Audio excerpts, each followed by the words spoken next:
जय श्री कृष्णा, राधे राधे। आज हम सुनेंगे एकादशी की व्रत कथा। धर्मराज युधिष्ठिर ने भगवान श्री कृष्ण से कहा कि हे प्रभु, मुझे अश्विन शुक्ल एकादशी का नाम बताइए। अब आप कृपा करके इसकी विधि और फल भी कहिए।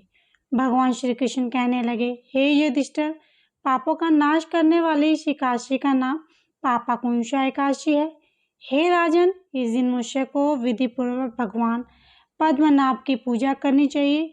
यह एकादशी मनुष्य को मन वांछित फल देकर स्वर्ग को प्राप्त करने वाली है।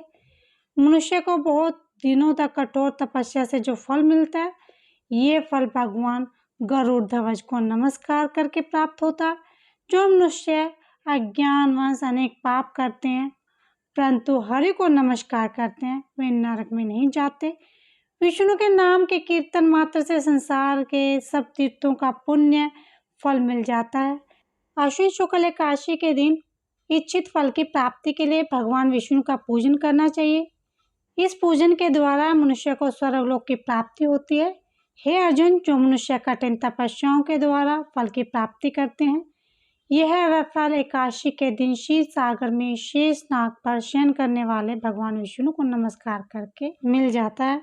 मनुष्य को पापों से बचने का दृढ़ संकल्प करना चाहिए। भगवान विष्णु का ध्यान स्मरण किसी भी रूप में सुखदायक और पाप नाशक है, परंतु पापाकुंशा एकादशी के दिन प्रभु का स्मरण कीर्तन सभी क्लेशों और पापों का शमन कर देता है। तो आइए सुनते हैं पापाकुंशा एकादशी की व्रत कथा। प्राचीन समय में विंध्य पर्वत पर क्रोधन नामक एक पहेलिया रहा करता था। वह बड़ा ही क्रूर था। उसका सारा जीवन हिंसा, लूटपाट, मदपान और गलत संगति पापों कर्मों में बीता।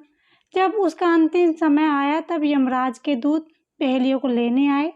यमराज के दूत ने पहेलिये से कहा कि कल तुम्हारे जीवन का अंतिम दिन है, हम तुम्हें कल ले जाएंगे। यह बात सुनकर पहेलिया बहुत भयभीत हो गया और महर्षि अंगिरा के आश्रम में पहुंचा। वो महर्षि अंगिरा के चरणों में गिरकर प्रार्थना करने लगा, हे ऋषिवर, मैंने जीवन भर पाप कर्म ही किए हैं। कृपा करके मुझे कोई ऐसा उपाय बताए जिससे मेरे सारे पाप मिट जाएं और मोक्ष की प्राप्ति हो जाए। उसके निवेदन पर महर्षि अंगिरा ने उसे अश्विन शुक्ल की पापाकुंशा एकादशी का विधि पूर्वक व्रत करने को कहा। महर्षि अंगिरा के कहे अनुसार उस पहेलिये ने यह व्रत किया और किए गए सारे पापों से छुटकारा पा लिया। इस व्रत पूजन के बल पर भगवान की कृपा से वह विष्णु लोक को गया। जब यमराज के दूतों ने इस चमत्कार को देखा तो खाली हाथ ही बिना गोवर्धन के यमलोक में वापस लौट गए।